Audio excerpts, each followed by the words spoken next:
people who cannot be wrong, mostly, who are feeling in an unsafe environment for being wrong. So you go back to that little child, if you go through a coaching session with these people, and you look at that time where it wasn't safe to be wrong. And it all starts there. And if you had, a parent who helped you to do your homework through school, but you were wrong and you got hit or you got screamed at for that, this can start a loop.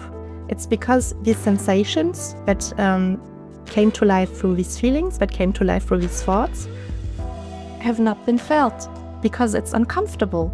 But the worst thing that can happen is a sensation that is very uncomfortable in a way.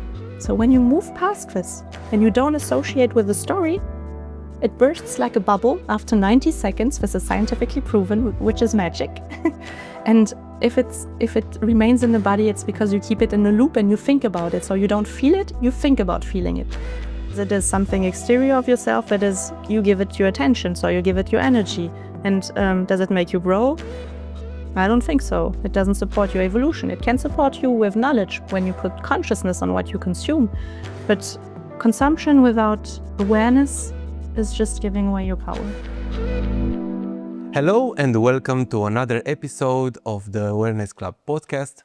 Today, my guest was discovering since childhood her extrasensorial capacities, and she was passing through life into understanding the unseen, into discovering the oneself, into merging the spiritual with the evolutionary path, and into now sharing with others and helping them heal and evolve. I have here with me Anna, which is also a co-founder of the Awareness Club. Hi. I'm so glad to have you here. Me too. I'm happy for our talk. So, I would like to start from your story. I think it's very interesting and it's very particular. Not a lot of people are experiencing extrasensorial capacities since childhood, which can be both a blessing and a curse. So, I want to understand from you, how was it like to discover them and then to embody them? So, if we go back in time, as a child, it felt normal. As you don't spend so much time in your mind, you just live. You are present, you are innocent, you enjoy the beauty and the joy of life when you can. And back then it felt very normal to me. But I started feeling a bit different than maybe the rest, because not everyone seemed to have this awareness. And I was often, just for probably my sensitivity back then, put aside in groups, as I was, as we all say to hypersensitive people, too sensitive, too much, too crying, too shy. I was very shy, as I was trying to retract into my own world to protect maybe what I was seeing, because I thought it was very nice back then. I had the chance to have very understanding parents, so I could share without being judged. And sometimes I felt their curiosity, excitement, sometimes also fear. But they let me be in what I was experiencing. And back then it was okay for a while.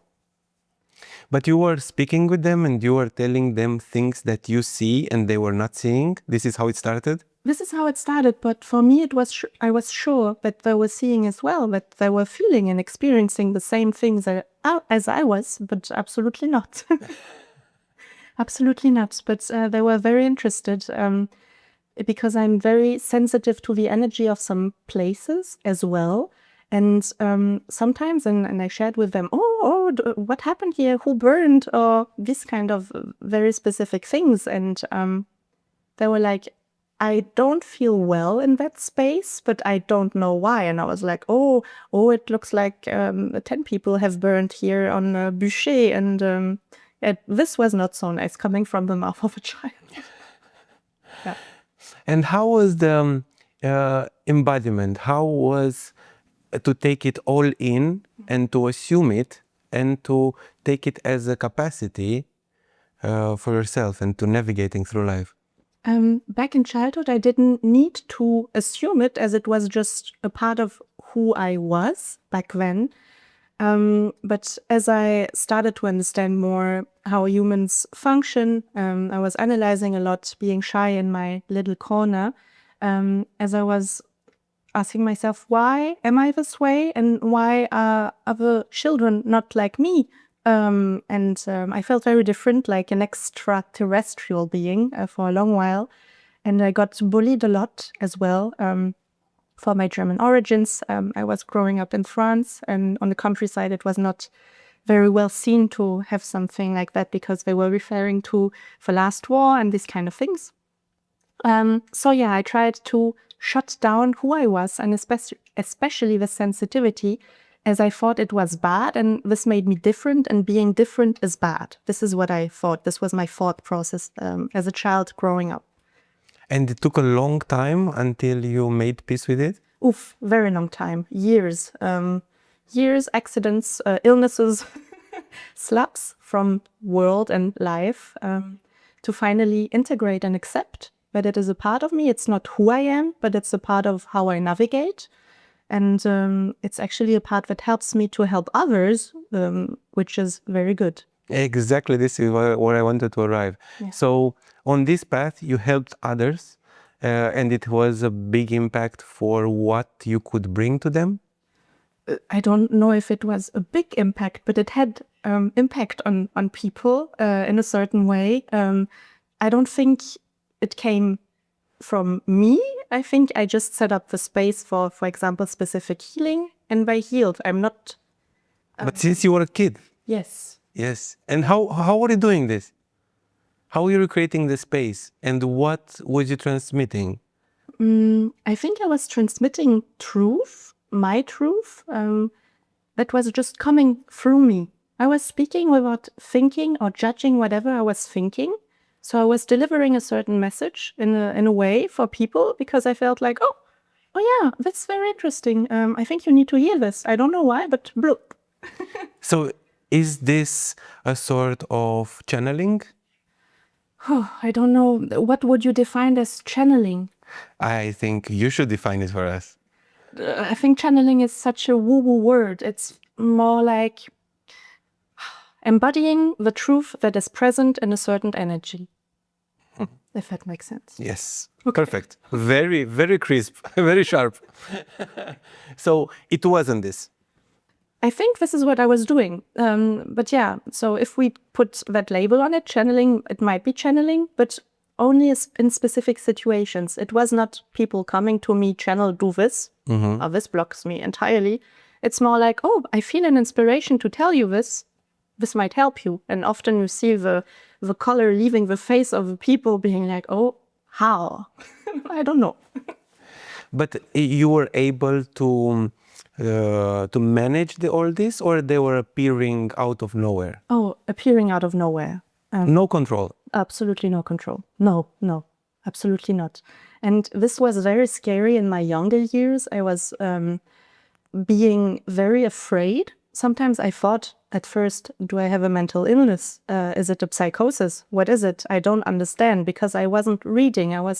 Back in the days, there were not so many YouTube videos or podcasts or writings out there in the blue about what I was experiencing. And I was making, how can I say? I was going back from civilization as I was feeling overwhelmed by all of this, because sometimes when you walk in very crowded spaces, sometimes the energies are very dense, and this was draining me, and I was not controlling it. So I was preferring to be a little hermit.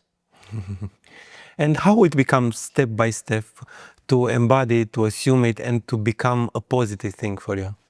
So it took a while. I think I am very grateful for the therapy I did to integrate parts of me that I was judging, that I was rejecting, as I was labeling them as bad, as crazy, as weird, as different. So I did a lot of somatic work, a lot of EMDR, a lot of acceptance, especially in younger years. As a woman or as a girl, you judge yourself a lot. And trying to let go of that judgment, or just letting it be here, but without resisting it. And And I think the more I integrated all the trauma I have been through as a child, and just not identifying with it anymore, just knowing it is a part of the path, it's a part of a way, but I am so much more than that. We are infinite, as you know. And diving deeper into that, into acceptance of what is, and also just realizing that it's okay not to be like everyone else, as everyone is very unique and special in his essence, and just living authentically with myself. Yeah. So you consider that in existed destiny and you are having a role with this capacity? Probably with the people I encounter, that will come naturally to me. I will not do this in my favor, if I could say it like this. It's more like in the right moments, the right people will come at the right time, so I can deliver them exact the message that they need. Yeah, but it's just passing through me. It's just, it's not me.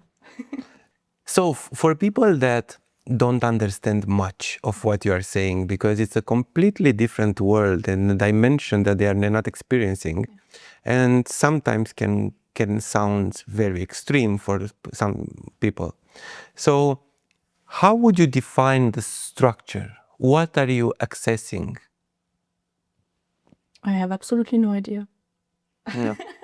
I have absolutely no idea. This is why I don't talk about this normally, as this is not everyone's business. And in my work, it helps me a lot in moments where I work with my clients and I can connect to them, but also maybe to what is around them. And we can deliver, or we can work through certain things a way easier in a certain way, as it is what is right at that time. But I could not define this in a pragmatic way. So how would you define the unseen? Yes, so there is us and the physical reality, but then there is all that is around it, that is structuring, that is leading in a certain direction, what we experience with our eyes, with our senses. And it's so much bigger than that, but I could not define it as it is, as we say, also infinite. But it is holding us in a way and shaping us in a way. And Do you feel that a layer of the past it's synchronized with our daily life and it's also present? you mean past experiences or past transgenerational, or both? Or both? I don't know. How do you feel about this?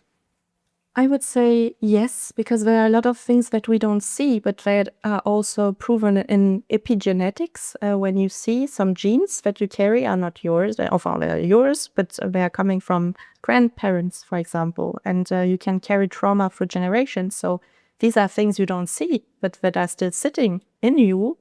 So I think they are inside of you, but reflecting in your outer life, if that makes any sense. And yes, it is absolutely shaping your direction and how you act and how you maybe sometimes identify. And some things that don't belong to you can make you live in a box. And maybe you are meant to live out of that box. But yeah. So would you consider that there are all sorts of energy that we are not seeing and that we are encountering each day, and without knowing it's perturbing our states, our state of mind, our health, and so on, independent from what is our belief system, what is our will, and so on? I think I wouldn't say it's perturbing, but it's sometimes interfering. It's maybe the same. Yeah. But I think the more consciousness you put on what you do, the more present you are to the moment and to yourself, the less it has an impact on you. But in this world, we are very perturbated. We are overstimulated at all times, be it from what we consume, what we eat, what we see, what we hear, what is in the atmosphere. And this is playing a huge role on how you advance through life. And yes. There are all this information that is circulating, and at one point you don't know what is true and what not. Yes. But having this discussion and this foundation from somebody like you that is encountering on a specific level, maybe others are experiencing in a different way, but it's the same field that we are accessing. Yes.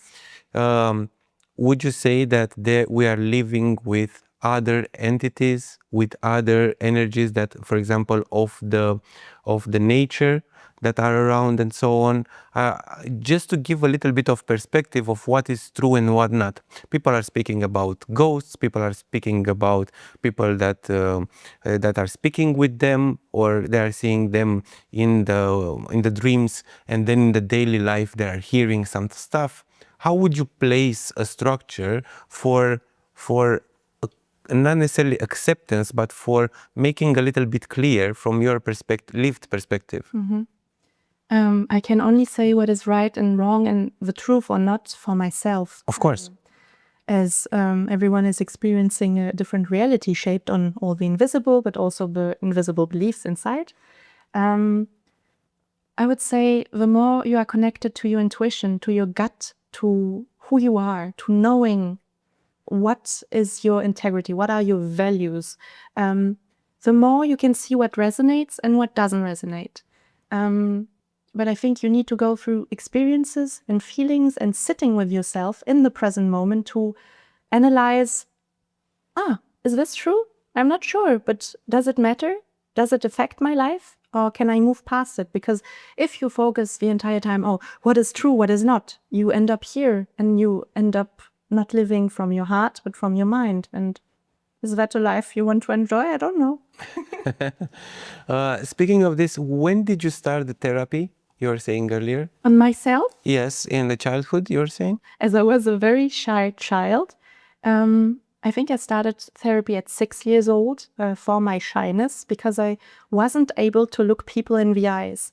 And it's only a few years back that I noticed, it's actually not because I was afraid to be seen. It was because I was afraid of what I was seeing in the eyes of other people.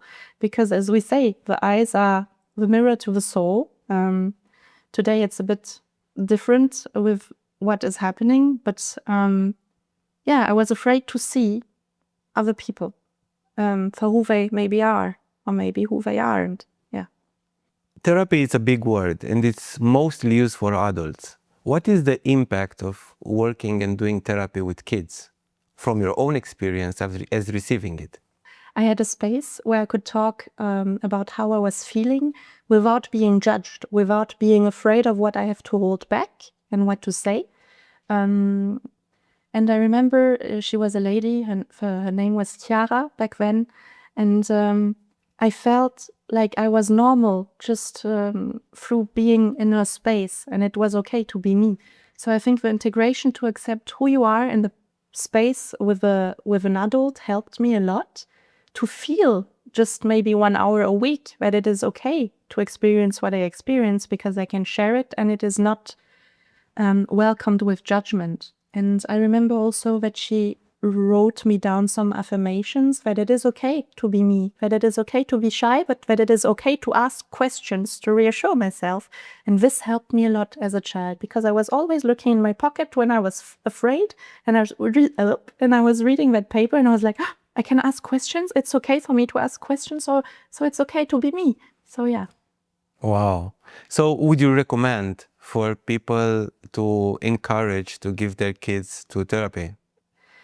Probably it all depends on the therapist and on how it is done, but I would definitely send everyone to therapy at one point, because in this crazy, wild times where children sometimes don't understand what is going on, also the collective fear, the collective energies, it is always good to have a safe space away from parents because of the daily dynamics, for them to just be and express. And I would recommend, actually. Yeah. And how would you define the word therapy? After you are experiencing from childhood and now you are giving to others, what did you understand that means therapy? Because there are many types of therapies. Yes. But how would you define therapy? For me personally, I would define therapy, which is, the word is not so well connotated in everyday life, because, you go to therapy, you cuckoo. Oh, you're a man, you go to therapy, you're weak. No, all these beliefs are terrible. But I would say therapy is like a safe space, a safe container to express how you feel and who you think you are and what beliefs maybe shape you in a non-judgmental space. It is a space of safety and acceptance that helps you to digest what is going on in your mind, in your body, and in the world. And also to digest things from the past, no? Absolutely. Like the traumas and so on. Absolutely. To integrate them, mostly, at least in my work. So how do you do therapy with people? I wouldn't say I do therapy. I do coaching, because therapy is mostly looking at trauma, healing the past. What I do is we work with what is present today. Of course, the past is integrating, because this is how it shaped who these people are acting, how these people are acting, and who they are today.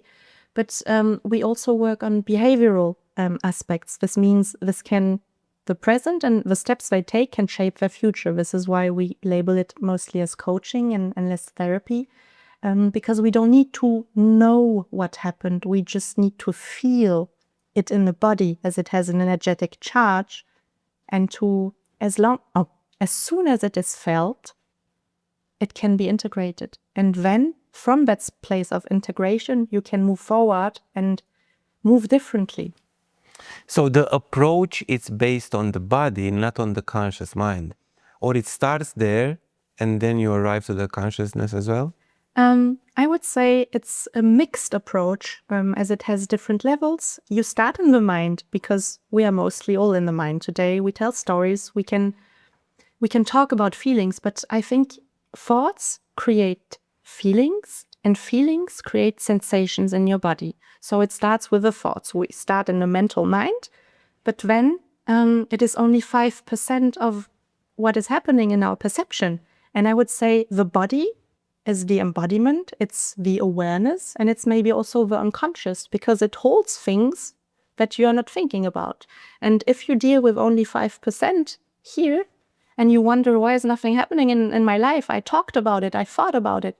It's because these sensations that came to life through these feelings, that came to life through these thoughts, have not been felt, because it's uncomfortable. But the worst thing that can happen is a sensation that is very uncomfortable in a way. So when you move past this and you don't associate with the story, it bursts like a bubble after 90 seconds. This is scientifically proven, which is magic. And if it remains in the body, it's because you keep it in a loop and you think about it. So you don't feel it, you think about feeling it. So that's how it works. What does it mean to hold the space for somebody? You are doing it in your coaching sessions, but everybody at home can do for their partner or for their friend. What means to hold the space? Absolutely. I would also say that you can do it for yourself as well, to hold some space. It mostly comes back to presence, being present, listening, and listening to hear and not to respond, if that makes any sense. You just take in what is in a loving, accepting space. And I would say a safe space is a non-judgmental space. So you take up, you welcome everything that is coming up without judgment. And this is a safe space to hold for people, in my opinion. What other things can people do? And it's a very simple method into finding peace or finding presence or... For people who start from the beginning and want to find that, I would say grounding helps a lot to find some peace, at least for a moment, even if it might not be sustainable if you don't work with what is going on in the mind and in the body. But going into nature, just sitting next to a tree, putting your back on a tree. There's such a beautiful energy exchange, and the tree is actually clearing you. Putting your feet in the sand, in the grass. Going when you wake up to look at the sun. Maybe not looking at the sun, but in the morning it's not that strong, so you can even try that. But soaking in natural light, going away from all these superficial distractions and just coming back to the body and to what is, to nature, to all. How do you see the world today?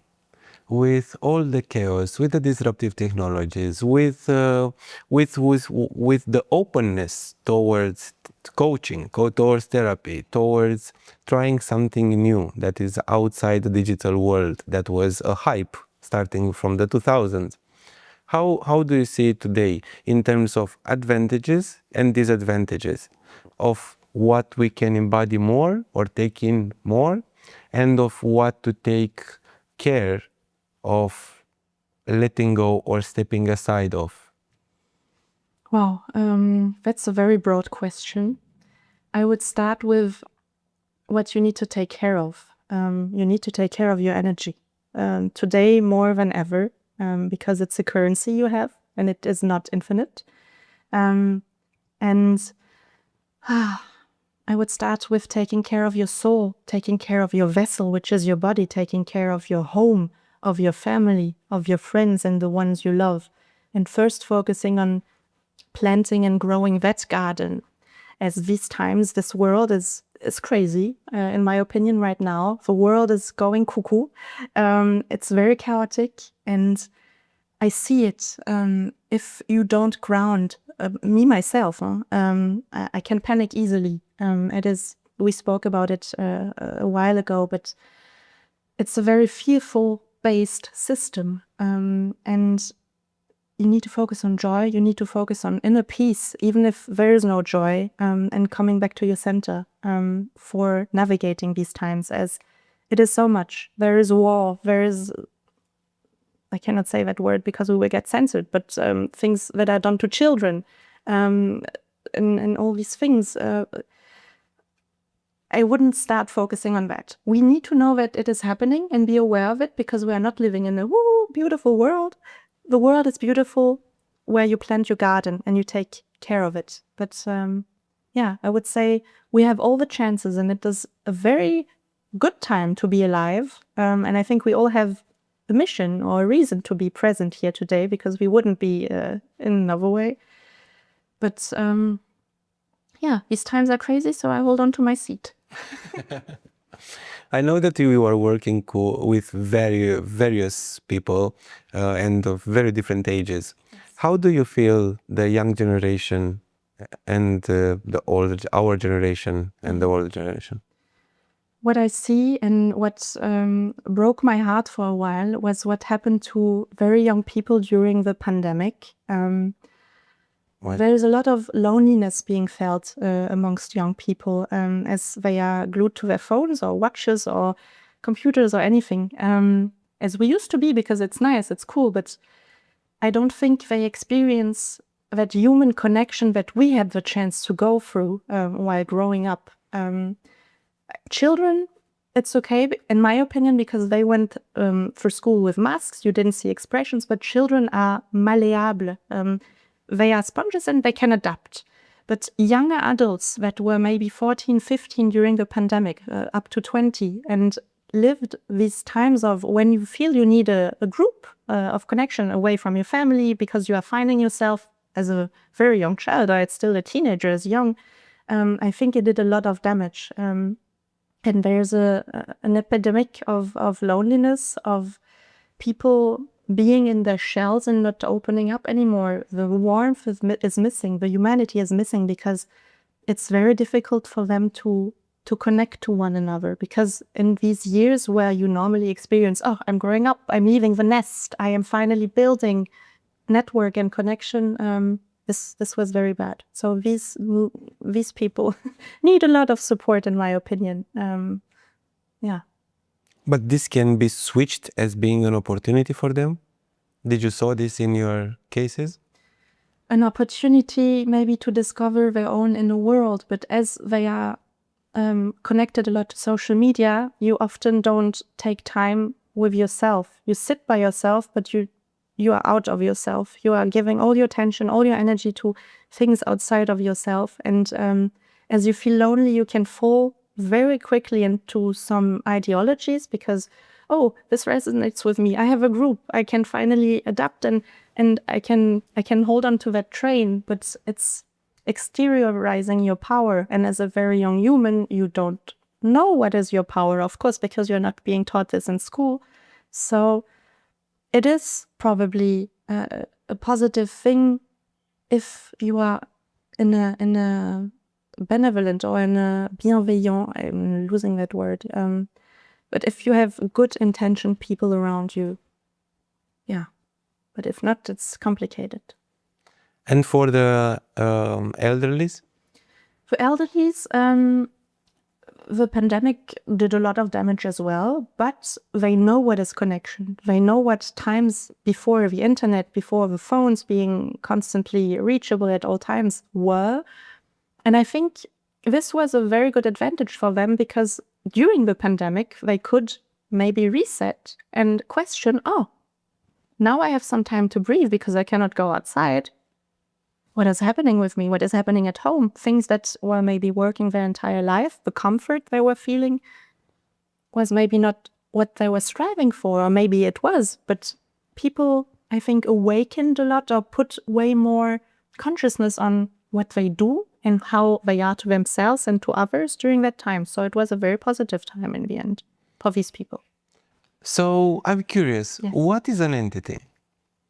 The entities that we might be talking about are a form of consciousness with a sort of own identity. Okay. Yeah.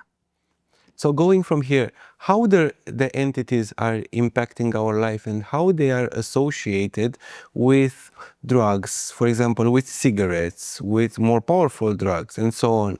How are they impacting us while we are consuming that substance, for example? Oh, so if we go to the point where we explain that substances are associated with a specific entity, for example, tobacco, we could say that these entities are feeding on your energy as they are connected to you. They are in your field because you let them enter, because you consume them, or you open a gate, a door, through the consumption. There are, I don't know how many, but multiple entities around a person, and some are good, and some are feeding. I wouldn't say that every entity is feeding, but I would say some are supporting you through your life, trying to protect you from things. We call them sometimes also, wouldn't say angels, but protectors. Guides? Yeah, we could put that label on it as well. But oftentimes, they can restrain you from experiencing your own world with your free will, because they will try to protect you in the end, as they are around you and there to hold you. But sometimes it is better to get rid of some of them because it is your life and not what they experienced in the past or through experiences they had. I don't know if it makes any sense. And it's important to stand in your own light, to stand in your own power and not being led, even if you don't know about it, giving your energy to something that you don't see. How they are feeding? Do you say that they are feeding with your energy? What does that mean? How they are feeding and where they are using that energy? To sustain, to just be. So how could we say that? We have some vital energy. We have energy in ourselves. We're energetic beings, having this human experiences in our body. But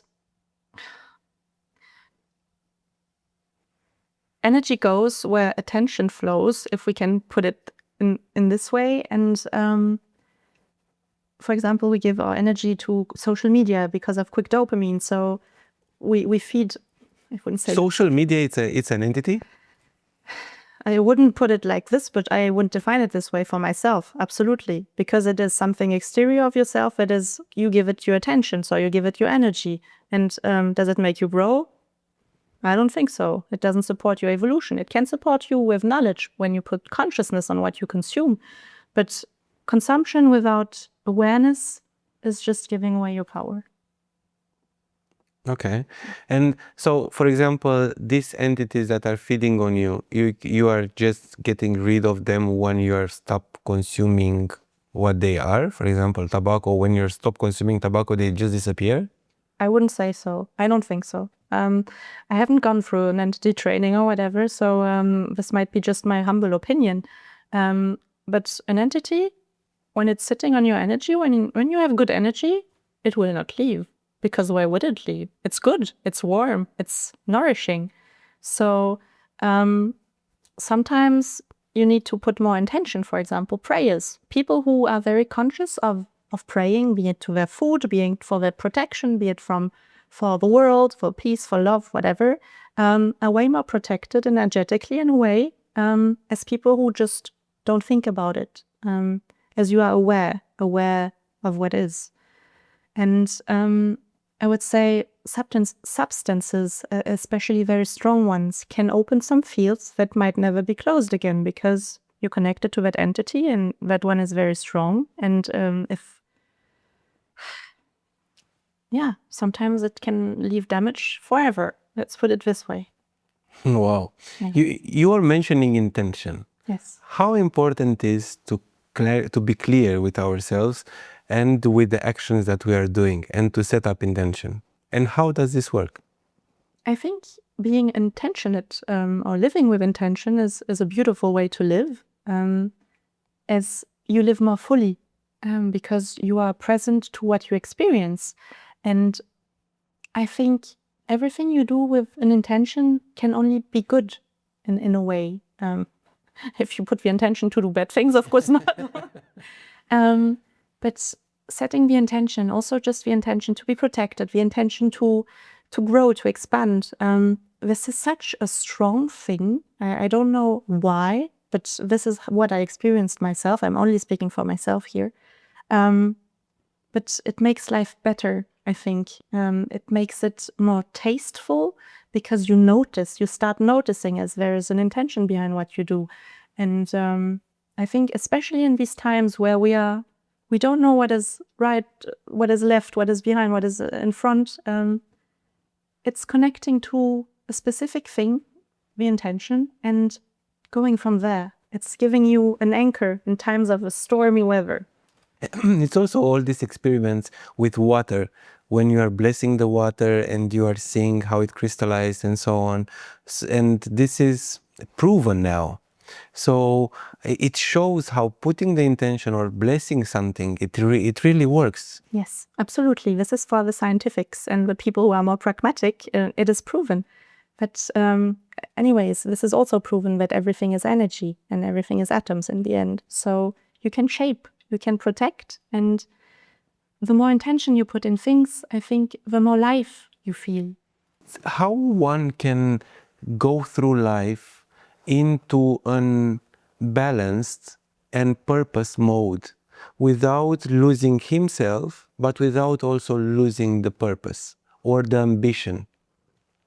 I think life is a very stormy path that you navigate. Sometimes you lose yourself, but you find yourself even easier when you have lost yourself a few times, if that makes any sense, because you can back easier to your center. So living with intention is maybe waking up and in the first half an hour after you wake up, as your brain has some specific waves that will not follow you the entire day, apart if you are a monk, and just setting some intention of what you want to reach for the day or what you want to reach for the world, for yourself, for your loved ones, and just being aware for a quick moment of what is true and what feels good to you.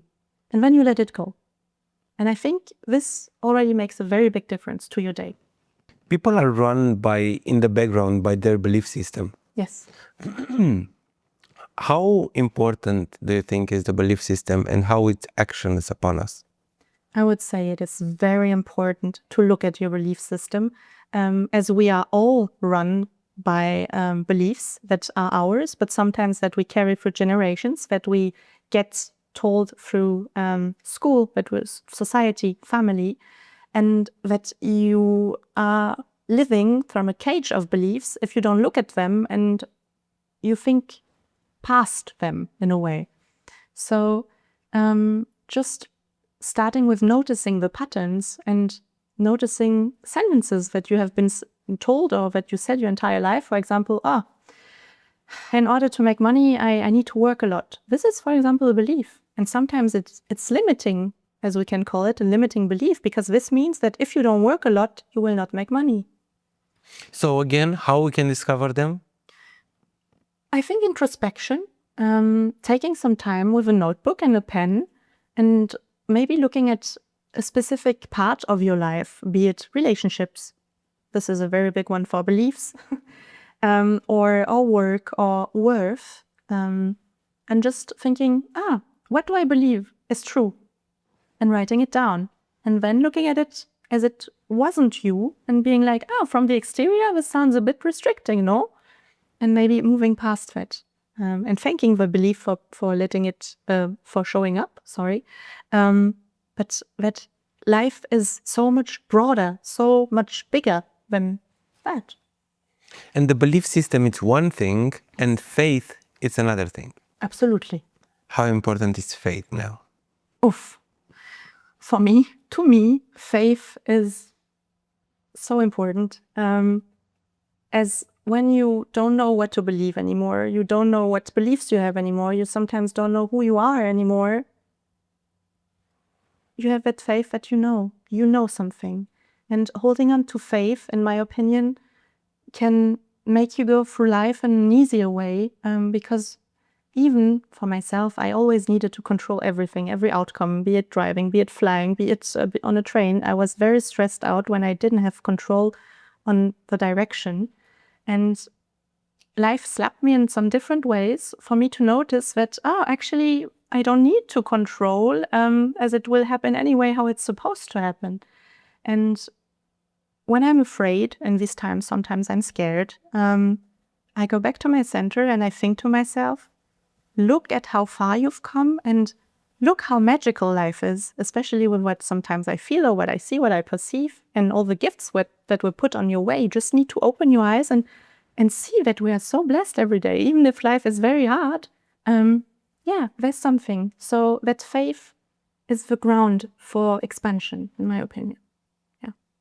I would also say that control that you are mentioning, it's something that many of us have. In order to feel safe, we want to keep everything under our control. Absolutely. What means to let it go, and how one can do that? That's a very good, deep question. Because let it go, it sounds so simple. Okay, I let it go. Okay, and now what? You don't. Even if you let go of 5% there, if you don't go into safety in your body, you will always want to have control. So we all have been in childhood through some moments where we needed to control something in order to be safe or to feel safe in specific situations. And sometimes this anchored so deeply into our body that growing up, we just repeated that loop, because the most important for our brain and our body probably is to feel safe, whatever it costs. So if you learned that me having control means me being safe, you will never let go of control, because this would mean you would not be safe if you didn't have control, which is a limiting belief as well. But in these specific situations, I think you need to go back to that trauma and not intellectualize it. This means you can think your way through it. You can look at every dimension of it. But if you haven't felt it in your body, which is very complicated, because often it's painful to feel a thought related to a story, a sensation, as soon as you integrate it and you learn that the safety is also in your body, or the safety is around you. If you don't find safety in your body, we can find it in a plant, in an animal, in a specific person you love. I wouldn't recommend exteriorizing safety, but feeling that sensation of safety you have with them, to see that you have it inside of you and letting it spread and feeling that you are safe actually without controlling everything, can help a lot, and to moving into a different direction. To feel it into your body and then to release it. What does that mean? When you have a thought, it turns into a feeling, and the feeling comes into a sensation in the body, normally. When you listen to your body, you know. And the thing is, you can sometimes just tune in to your body and feel if there is something somewhere, a contraction, a tension, a pain, something that is there. And you can just go while closing your eyes and connecting to that, just seeing that it is there, accepting its presence. And sometimes just acceptance loosens that tightness and lets it integrate because it just wanted to be seen.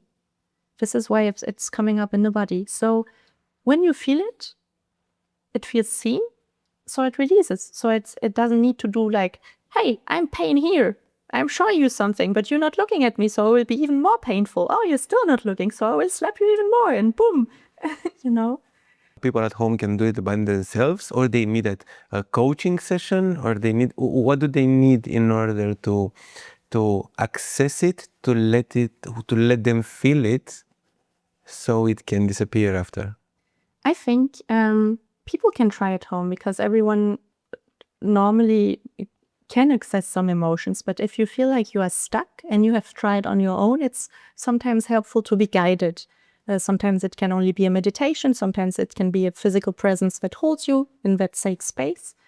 But first, I think people could do on their own at home, sitting in a still space, being calm, and just thinking about a story, and maybe while closing your eyes, because when you close your eyes, you can connect better to your sensations in your body, experiencing, oh, this was a painful story, and I feel the pain, for example, in my solar plexus. So, Or fear. We absolutely fear. Fear goes into the body, yeah? And you can connect to that and see what it has to say. But most people are not comfortable with sitting with a sensation that you label as uncomfortable, because we are not taught this in school. We are not taught to feel our emotions. We are more taught to put them aside and move forward because we need to do. And so I think some guidance can help, especially men that were really made into the don't feel, you do. A man doesn't cry. Well, this is the older generation as it is evolving a lot, thankfully, but still, it's good to be held sometimes, to feel. And it's important to mention that once you are looking at it, it might increase until it decreases. Absolutely. This is very important. This, absolutely. As the sensation has been there for a while, as soon as you put attention on it and awareness, it will grow because it can finally show up. And it is very important to stay present to that, because it will grow, it will get very big sometimes before it poof, dissolves like a bubble. Yeah. And you are speaking about men, Yeah. and also about safety. Yeah. And the people that are looking might think, I'm a man, I'm strong. What safety do I need? What safety? For what?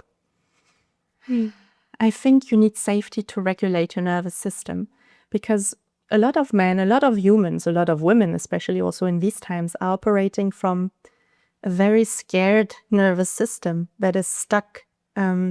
So I think you cannot live fully if you are stuck in fear or anywhere. So safety helps you breathe, expand, take more space in your body, take more space in the world. And when you do things, coming back to the intention, coming from safety, it has a whole different impact than you do things coming from fear. It is restricting and contrary to expanding. And this is manifesting also, for example, at an older generation, as you're saying, at people that also cannot be wrong or cannot be mistaken, or people that arrive to have success, either professionally, either overall financially, and so on, and they cannot make peace that they are wrong. Wrong, for example, to have problems in their families, or they're wrong to be with how they are leading their businesses and so on. How is this constraint of ego and it's also part of safetyness, no? Absolutely. People who cannot be wrong, mostly, who are feeling in an unsafe environment for being wrong. So you go back to that little child, if you go through a coaching session with these people, and you look at that time where it wasn't safe to be wrong. And it all starts there. And if you had, I don't know, a parent who helped you to do your homework through school, but you were wrong and you got hit or you got screamed at for that, this can start a loop. And everything you focus on or you think you know will expand, and life will always show you what you want to see. Yeah. And once you are entering and opening a door, then others will open.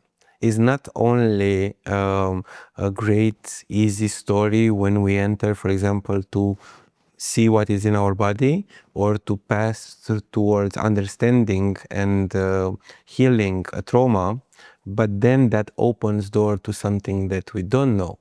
So how was in your case passing through your life into discovering and making connections from one to the other? And this, I'm just wanting you to picture how to give us a picture of how you connected the dots through different traumas or limiting beliefs and your evolutionary process, these bing oh moments from one to the other as a journey of self-discovery. I would say you only understand life looking back. In the moments of despair, of fear, of chaos, you don't see the big picture. I think in the end, at the end of our life, we might go through a retrospective of everything that happened before moving to the other side. But there were some moments, I think especially in EMDR therapy, where I was exploring a few things, and also with family constellation, where I noticed a few things, where speaking things out loud, making me hear what I was thinking or what I was experiencing. Oh, wow. I'm not taking up space because I thought I was taking the space of someone else, and linking that to experiences where I was told as a child, because most of the trauma, most of the patterns, most of the beliefs are birthed and during childhood and your experiences with other people, at school, with family. And yeah, it made a lot of sense. I think at the beginning of my 20s, while I was going through a very hard time, I was so shy. I didn't want to show myself. I didn't want to show up in public because I thought this was not safe. And it's through speaking about it to someone that I connected the dots. So it was mostly during exchanges with people who just gave me the space to be and to say whatever was coming up without judging, that made me, incredible. So, yeah. And I would like to go with how do we heal in order to find our own path, which is authentic to our true self and to find, if you want, the mission in our life. And I would like to arrive to this point because I know that it was not so long ago when you discovered yours. So even though you started your therapy at 6 years old, you discovered and you embraced your path and your authentic mission not so long time ago. So how is this accepting and dedicating your life towards the authentic mission? So it's a very good question. I would say that I didn't discover my path not so long ago. It's just that I accepted it and I moved towards doing it, as the slaps from life were getting so strong that I couldn't ignore them. This was dangerous for my health and my overall well-being. And I got to a point where I knew that I did not want to live my old life anymore. I didn't want to live in that life. But I know that I love life so much that there must be way more to that. So I was like, okay, I don't want to live this life anymore. So I need to make a change. I need to make a change because it has been with me for a while and I am ready. And I don't think you are ever ready, but this is what I told myself. But it's a leap of trust into yourself. Absolutely. A big leap. But this is the beautiful thing about faith. As soon as you jump, life shows you that it was okay to jump and that it will always be here to hold you. And sometimes you fall, but you will still be held and during that healing process. I like to say that once you are aligning to your individual consciousness, you are aligning also to the universal consciousness. So you are more and more in touch with yourself and you are getting more synchronicities in your life to be when you need to be, where you need to be, and so on.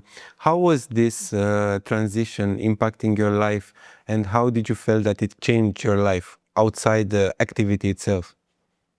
I would say my entire life got swept off the ground. I left the city, the town, the people, the relationships, everything that I had in order to go into this new life. And it was the best decision ever.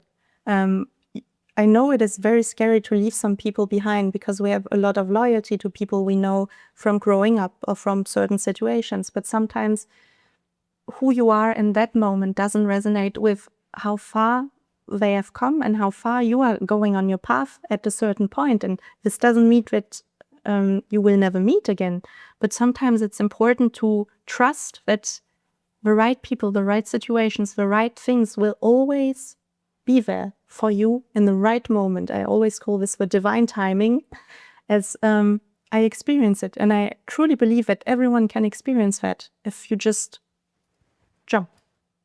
And how do you know that is the right decision? How do you know that is not out of ego, not out of interest, not out of I saw that other person that was successful? How do you know what is true to you in terms of the decision of following your highest excitement? I would say I feel it, as I'm very connected to my intuition.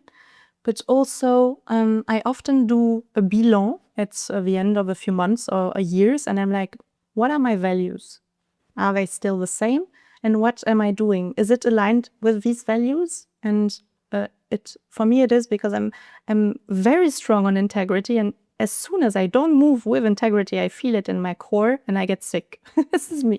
But it's a bit extreme. So yeah, relating to your core values and seeing if you're acting out of them with intention or not. Changing values are showing an evolutionary path. Did you saw this on yourself? Yes, I would say so. Changing values and priorities, absolutely.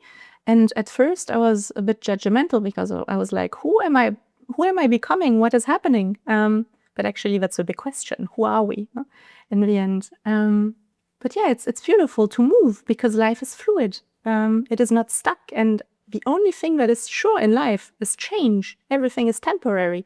So it's beautiful to evolve through values, through everything, because that's what we're here for.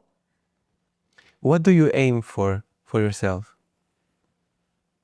To keep my inner peace, whatever happens. Yeah. It's related also to clarity. I would say so. To keep that inner basis of peace and act from there and not being shaken up by anything that happens externally. It's a mission of a lifetime. What would you say about the people that are saying that once you are going on your path, you are becoming more selfish or more individualistic? And how is this, why this is helping and why it's so important? Starting from the point that you cannot grow and you cannot do things for others once you are not doing it for yourself. But once you're taking this decision, as you're saying, the whole universe changes, the priorities changes, and from the exterior, you look a lot more private, distant, and selfish. Something I learned a few years back is very interesting to me, and this helped me a lot through that selfish path choosing, as there's a big difference between egoism and egocentrism. This means being egoistic is actually something very good, very healthy, and you need to be egoistic. This means you pour into your glass, you drink so you can feed and pour into other glasses after. It's taking care of what you need in order to be there for others. Being egocentric is me, me, me. Me, me, me always. My water I will not share because I might lack. So I move in a very different direction. So as a recovering people pleaser and someone who tried to save others my entire life until I got that awe moment that I just wanted to save others because no one was there to save myself. This was a journey as well. I noticed that it is okay not to be liked by anyone. It is very difficult for me to accept, but actually I don't like everyone, so why would everyone like me? And taking some time to yourself, pouring into yourself will just be better for humanity in the end, in a certain equilibrium, of course. But the more you take care of yourself, the more you can take care of others, and the resonance and the frequency raises as well. I would like also to go on the truth that you are saying, the personal truth. What means to express it, to own it and to express it and to make changes in your life based on it? Oh, wow. Truth. Truth is something that when you find your own, and you connect to it and you accept it without maybe judging it too much, will shake up your life. Because I don't think we are programmed to be in our truth, because being in our truth would mean a safe world, a happy world, where we live after what we need, our own truth. And we are being indoctrinated a lot, I think, through all that we see. Oh, your truth is to make money so you can buy a nice car, so you can have nice ladies, these kind of things, So expressing your personal truth will not make everyone like you, because your truth might not be theirs, which is absolutely fine, because everyone is having a different experience. And 1 second, but the people will think if I express my truth, which is not the same agreed perspective of the others, I will lose my opportunity to different things.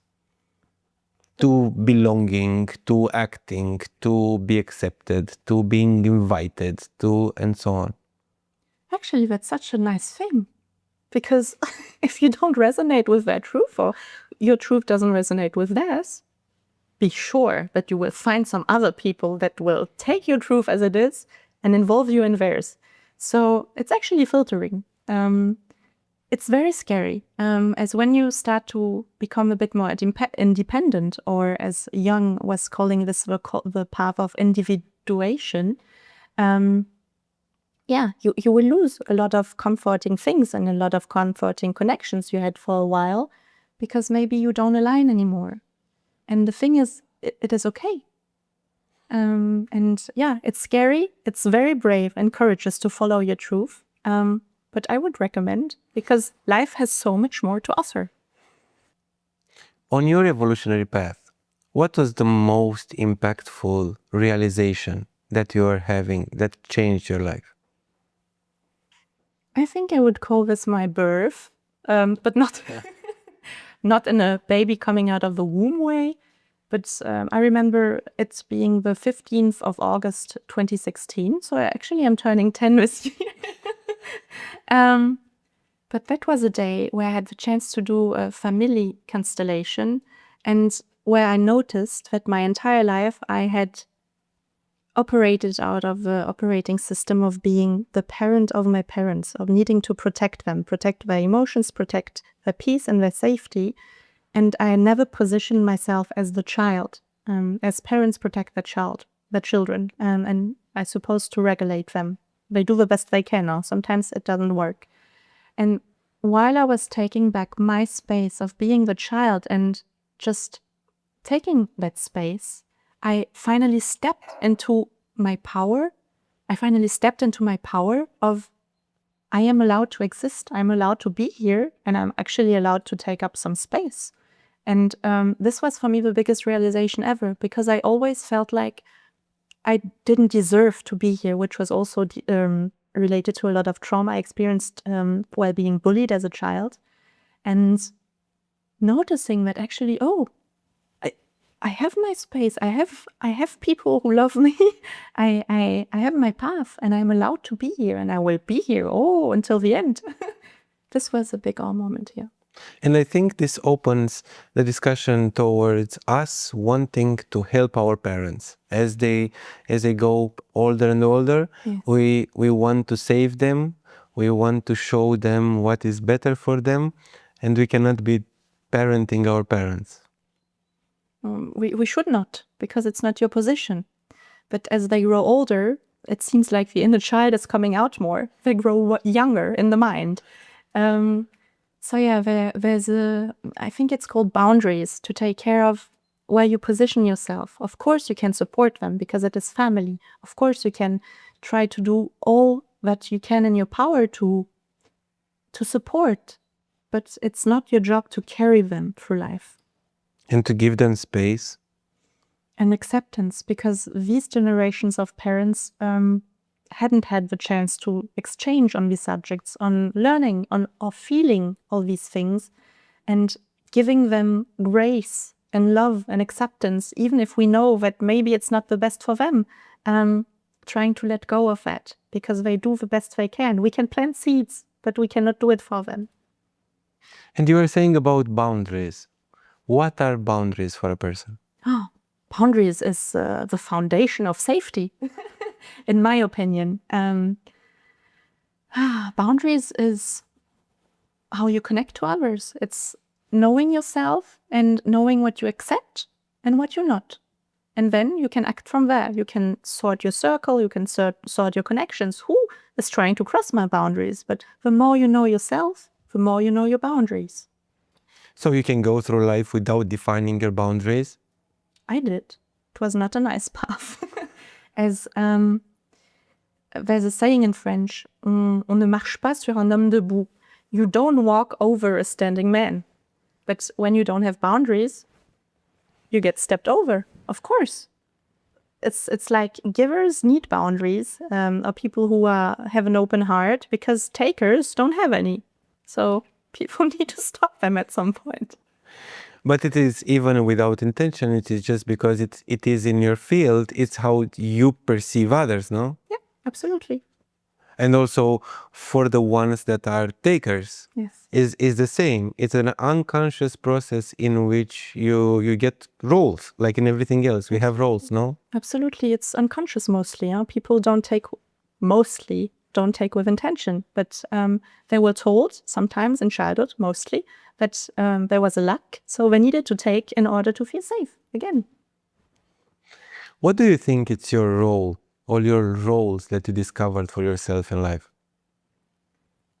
I think my role is to just be, to just feel, and to be there for myself so I can be there for others. Both human and animals. Absolutely, especially animals. As humans know what they are doing, animals sometimes need protection from us humans. Yeah, Do you connect with animals? absolutely. How do you feel these connections with animals? Oh, I would say my connection to animals is magnificent. I'm filled with joy when I think of it. As animals were always there for me in my childhood when I didn't connect to many children, as I was set aside, and their purity, their non-judgmental existence, they just are what they are. They do what they need to do, is so inspiring. And I would say that I connect with them as I feel what they need sometimes. So I don't need to ask it with my voice. It's just like, oh, I know your kidney is not doing well right now. Can we do something? And life always gives you answers and support when you ask for it. So, yeah. Anna, at this point in your life, what would be one message that you would like to share? If it's only one message that all the world should hear from you, what would that be? Do more things with love. Go back to that intentional love in yourself. Try to find it and act from there. Because we lack love. We need more love, if that makes sense. How we offer love to ourselves? While being present with things that don't feel good internally, but by staying present to yourself, by accepting who you are. Anna, it was a great pleasure. Thank you very much for being in my life, for being a co-founder of the Awareness Club, and for coming on this chair to share from your experience and your wisdom. Thank you very much. It was a pleasure. As for all of you, please like, comment, and subscribe to our channel. Very important to be up to date with our episodes. And please write in the comments how we can improve, how we can become better. And until next time, take care of yourself.